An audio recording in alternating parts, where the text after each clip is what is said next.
સવારમાં તો મમ્મી મને એની ભેગું શાકભાજી લેવા લઈ ગઈ. એમાં મારું શું કામ હે? હાથે ન લઈ આવે આ તો તોય મને ભેગી લઈ ગઈ. પછી એને ગાજરનો હલવો કરવો હતો તો ગાજર લીધા. તો ભાવતોય નથી તોય મેં કીધું થોડું ઘણું મમ્મીની હેલ્પ કરાવી લો.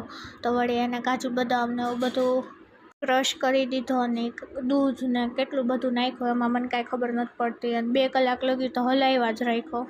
આપણાને તો કાંઈ હલવો બલવો ભાવતો નથી એટલે મને સાબુદાણાના વડા બહુ ભાવે. તો અમારે ત્યાં ઘર પાસે જ મળતા હતા મસ્તીના. તો હું લઈને આવીને ખાધા. બહુ મસ્ત હતા. પેટીસ લાવી હતી અને વડાઈ લાવી હતી. તો મેં કીધું મમ્મી તે તારું કરી લીધું, આ ખાલી મારા પૂરતા જ છે બરાબર. પછી ફાઇનલી 2 કલાક પછી એનો હલવો બનીને રેડી હતો.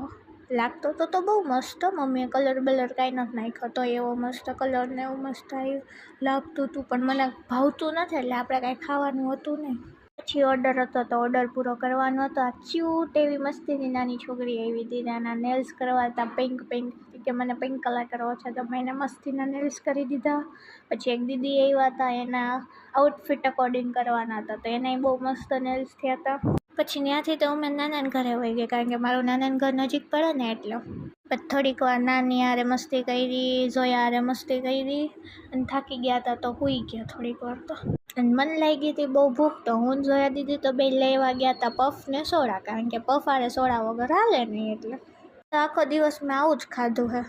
આ મારું હેલ્ધી ફૂડ છે એકચ્યુઅલીમાં કારણ કે મને બહુ ભાવે છે ને એટલે.